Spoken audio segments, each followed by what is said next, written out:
మొత్తం భారతదేశంలో రాబోయేటటువంటి ప్రమాదాన్ని అర్థం చేసుకున్నటువంటి 500 రైతు సంఘాలు, భారతదేశంలో ఉన్నటువంటి మొత్తం యావత్ కార్మిక సంఘాలు, బ్యాంకుల సంఘాలు, ప్రజా సంఘాలు, అనేక రాజకీయ పార్టీలు, ప్రత్యేక వామపక్ష పార్టీలతో సహా కొన్ని ప్రాంతీయ పార్టీలు ఆ నిర్ణయాలను వ్యతిరేకిస్తూ 27వ తేదీన భారత్ బంద్ జయప్రదం చేయాలని చూపించినటువంటి పిలుపు విషయమే.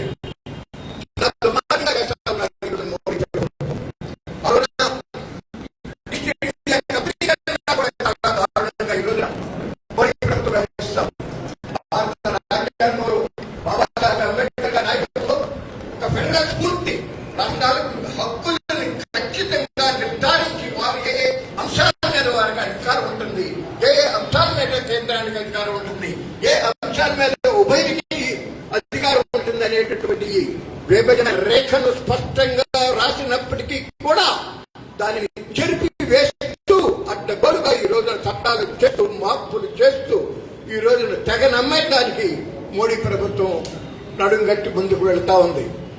తాను అధికారంలోంచి దిగిపోయే లోపలే భారతదేశంలో తన అనుయూయులైనటువంటి గౌతమ్ అదానీ, ముఖేష్ అంబానీ, అనిల్ అంబానీ లాంటి సంస్థలకి ఈ ప్రజల సంపదని, లక్షల కోట్ల రూపాయల సంపదని వాళ్ళకి కట్టబెట్టడానికి, దోచిపెట్టడానికి ఈరోజు మోడీ ప్రభుత్వం ప్రయత్నం చేస్తుందని మనం చేస్తా ఉన్నాం. మీకు తెలుసు, కొద్ది కాలం క్రితం, 2 సంవత్సరాల క్రితం కొన్ని సంస్థలని అమ్మాలనే నిర్ణయం చేశారు.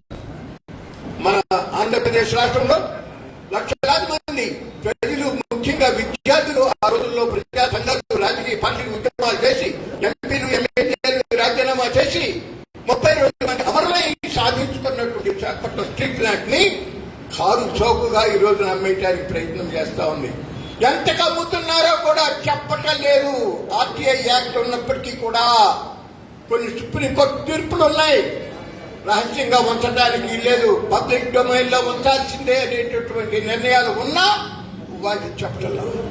ఆ 22,000 ఎకరాలు ఇవాళ మార్కెట్ విలువ ప్రకారంగా చూస్తే దాదాపుగా 1,50,000 కోట్ల రూపాయలు విలువ చేసే విశాఖపట్నం భూముల్ని దాని యొక్క బుక్ వాల్యూ ఈ రోజున సుమారుగా 397 కోట్ల రూపాయలు అంటే అర్థం చేసుకోలేదని మీకు మనవి చేస్తా ఉన్నారు.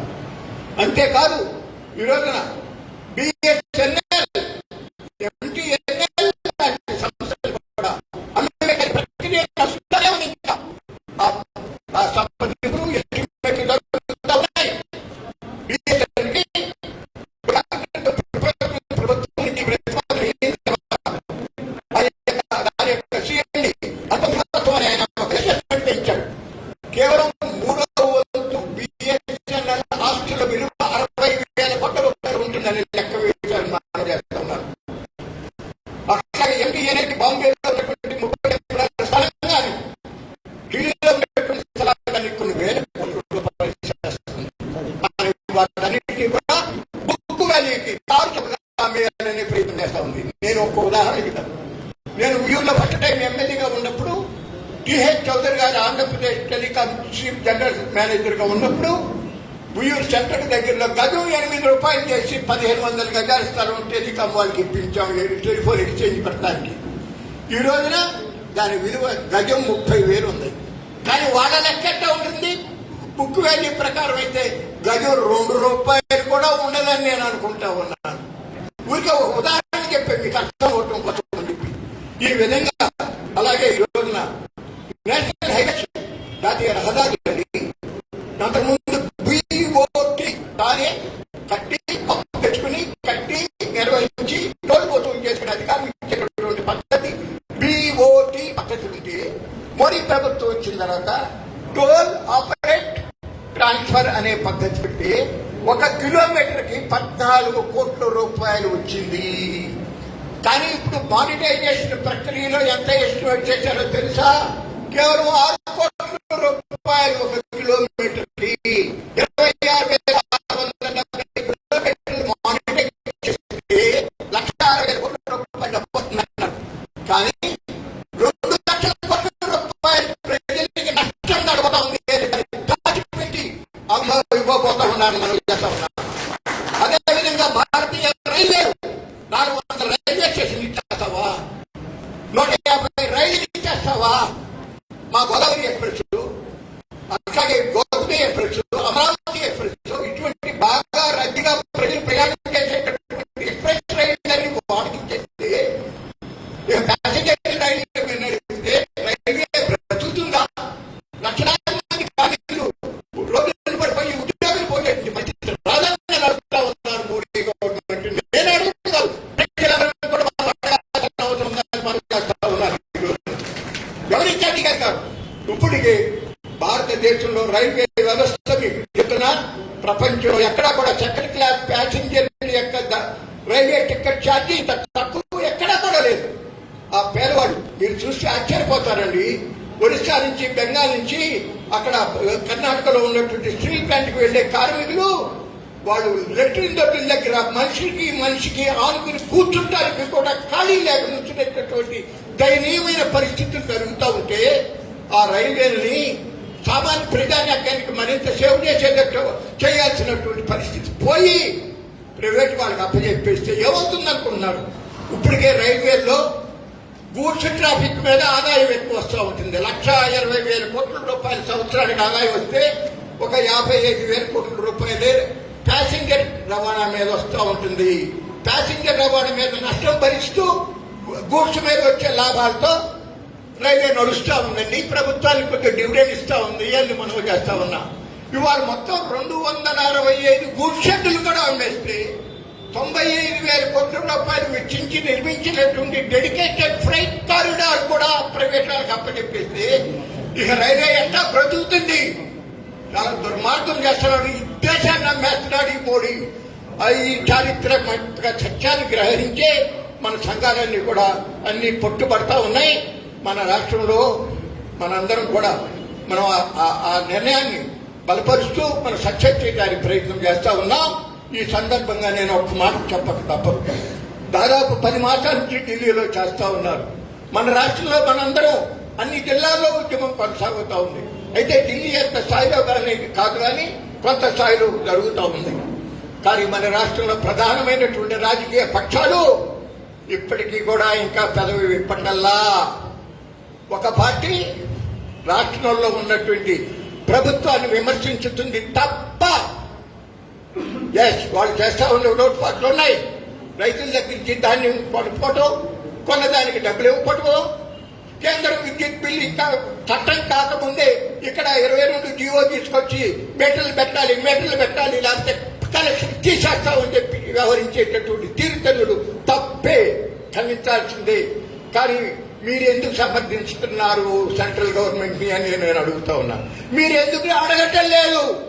10 మాసాల నుంచి భారత రైతాంగం 600 మంది చచ్చిపోయారు. ఇప్పటికీ రాష్ట్రంలో అన్ని చోట్ల జరుగుతున్నాయి. పక్కన తమిళనాడులో స్టాలిన్ గారు అసెంబ్లీలో తీర్మానం ఏం చేశాడు, మేము చట్టాలు ఒప్పుతాం, రద్దు చేయాల్సిందని చెప్పి కోరాడు. అట్లాగే కొన్ని రాష్ట్రాలు చేస్తున్నాయి. వెస్ట్ బెంగాల్ గవర్నమెంట్ కానీ ఇతర రాష్ట్రాలు. ఒక కేరళలో ఒక చిన్న ప్రభుత్వం, చిన్న రాష్ట్రం కేరళ.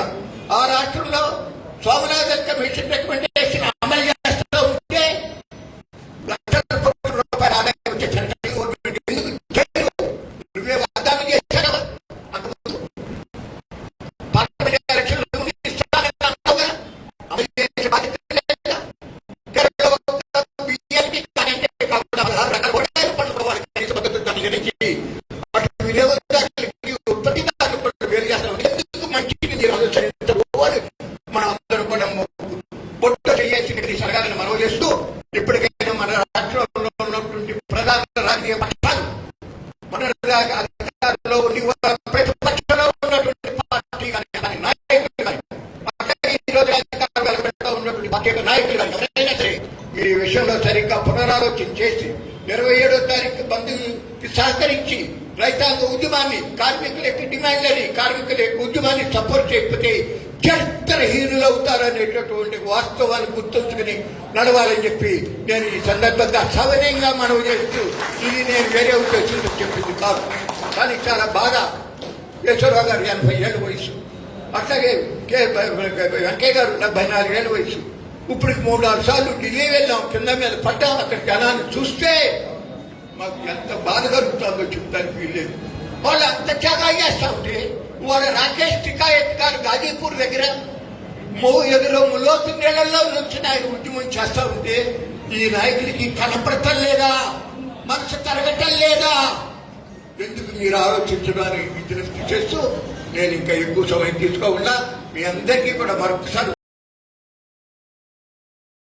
హృదయపూర్వకమైన ధన్యవాదాలు తెలియజేస్తున్నాను. ఈ రోజు ఈ సమావేశం ఏ విధంగా రైతు సంఘాలు, కార్మిక సంఘాలు, ప్రజా సంఘాలు అందరినీ ఇన్వాల్వ్ చేసి ఈ రోజు నిర్వహించుకున్నాము.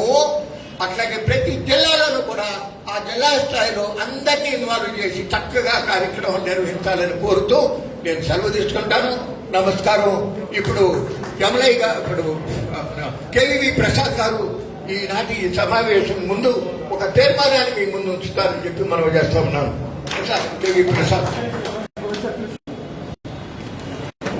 గొప్పరామయ్య గారు రాష్ట్ర ఐకాం లారీ ఓనర్స్ అసోసియేషన్ నాయకులు వేదిక మీద రాసుకోవాలి.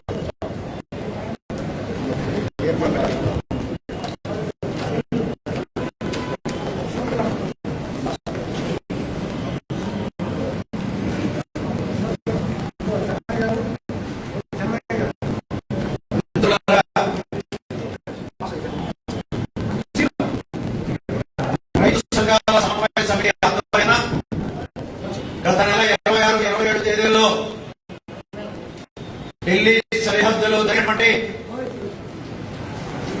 జాతీయ సమ్మేళనం ఈ నెల 27న దేశవ్యాప్త బంద్కు పిలిపించినటువంటి విషయం మనందరికీ తెలిసిందే.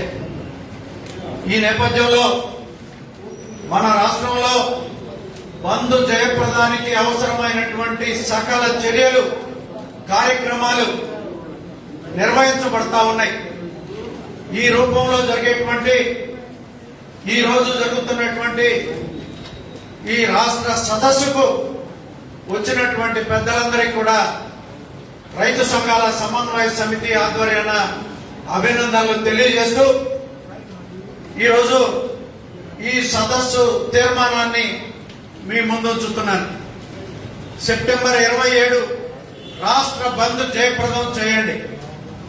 రైతు వ్యతిరేక, జాతి వ్యతిరేక వ్యవసాయ చట్టాలను రద్దు చేయాలని, విద్యుత్ బిల్లును ఉపసంహరించుకోవాలని, గిట్టుబాటు ధరల చట్టం డిమాండ్ చేస్తూ గత 9 మాసాలుగా దేశవ్యాప్తంగా రైతాంగం ఉద్యమం సాగుతోంది. ఢిల్లీ సరిహద్దుల్లో వేలాది మంది రైతులు, రైతు కూలీలు బైఠాయించి శాంతియుతంగా ఆందోళన సాగిస్తున్నారు. అయినా మోడీ ప్రభుత్వం మొండిగా వ్యవహరిస్తోంది. దేశానికి అన్నం పెట్టే రైతు వ్యవసాయాన్ని అంబానీ, అదానీ వంటి కార్పొరేట్ల పరం చేయడానికి ఈ ప్రభుత్వం పూనుకొన్నది. అదే జరిగితే దేశం ఆహార భద్రతను ఎదుర్కోవాల్సిన ప్రమాదం ఏర్పడుతుంది. రైతులు కూలీలవుతారు, ధరలు ఇంకా పెరిగిపోతాయి.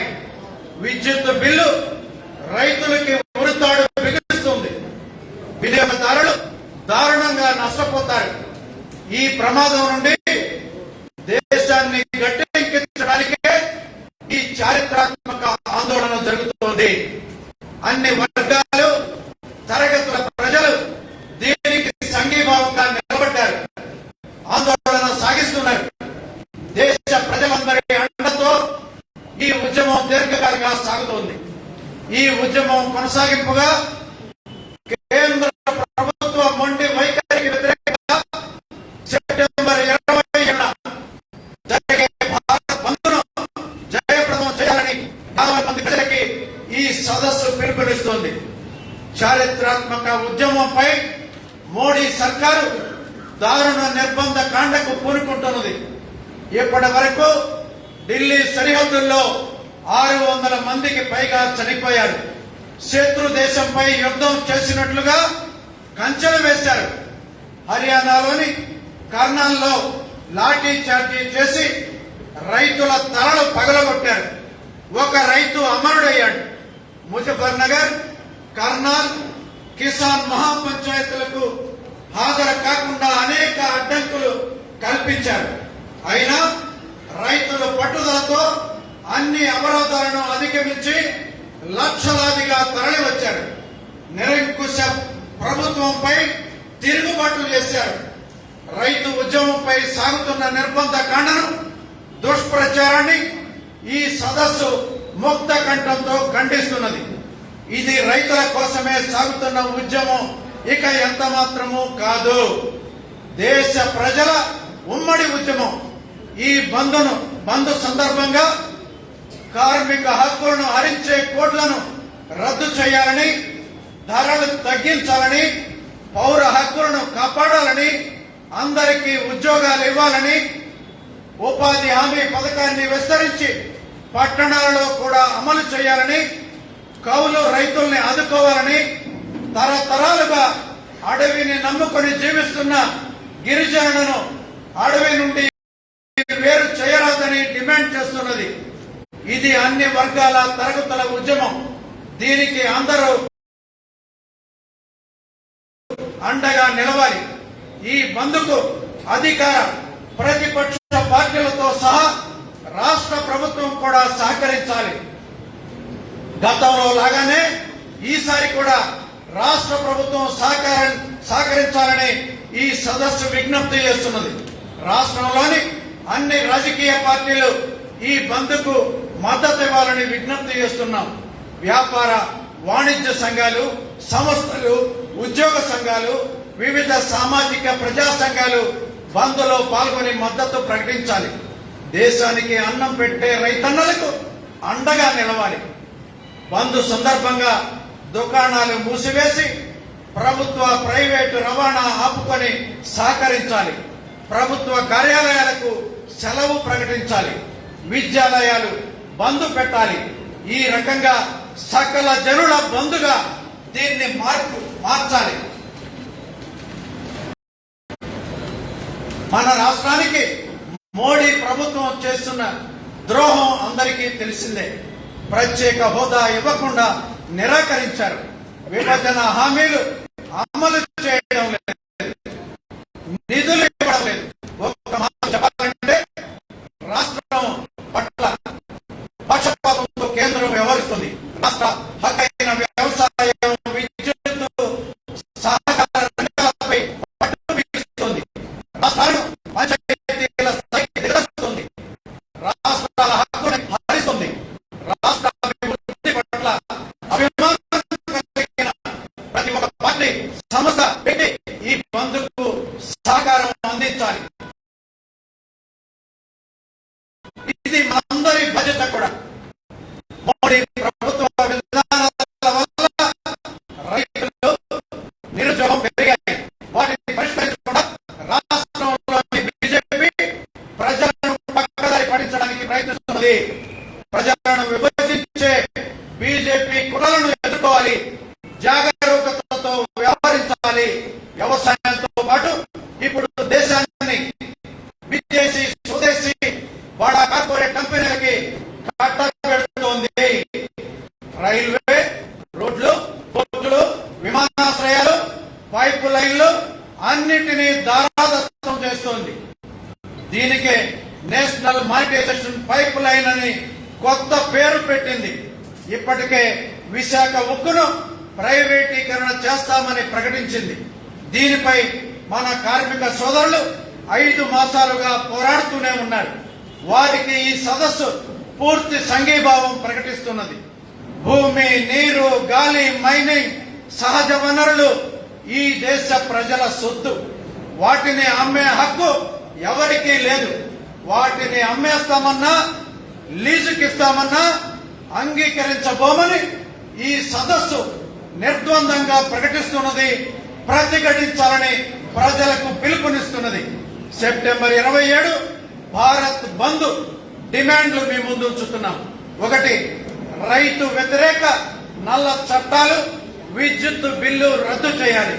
స్వామినాథన్ కమిషన్ సిఫారసులకు అనుగుణంగా C2+50 మద్దతు ధర గ్యారంటీ చట్టం తేవాలి. కార్మిక హక్కులు హరించే 4 లేబర్ కోడ్లు ఉపసంహరించుకోవాలి. విశాఖ ఉక్కు ప్రైవేటీకరణను ఆపాలి. ఆదాయ పన్నేతర కుటుంబాలకు నెలకు 700 రూపాయల చొప్పున 6 నెలలు ఇవ్వాలి.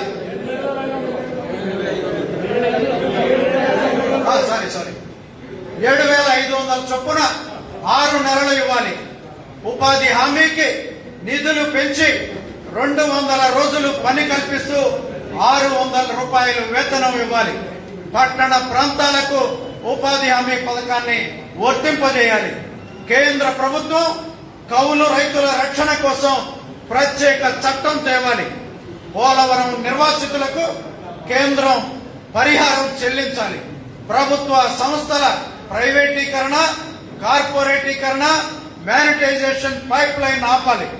పెట్రోల్, డీజిల్, గ్యాస్, నిత్యావసర వస్తువుల ధరలను తగ్గించాలి. ఈ డిమాండ్ల కోసం ఈ నెల 27 బంద్ని జయప్రదం కోసం ఇక్కడికి వచ్చినటువంటి ప్రతి ఒక్కరూ తమ తమ సంఘాలు, పార్టీలు, ప్రజా సంఘాలతో కలిసి ఉమ్మడి ఉద్యమానికి అంకురార్పణ చేస్తారని, ఉద్యమంలో భాగస్వాములు అవుతారని ఈ సదస్సు తీర్మానంగా మీ ముందుంచుతున్నాను. నమస్తే.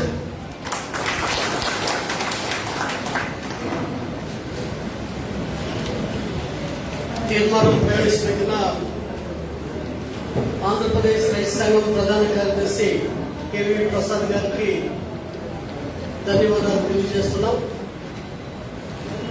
ఇప్పుడు మన సమావేశానికి ప్రారంభ సూచకంగా గత 9 నెలల నుంచి వివిధ ప్రాంతాల్లో రైతాంగ ఉద్యమంలో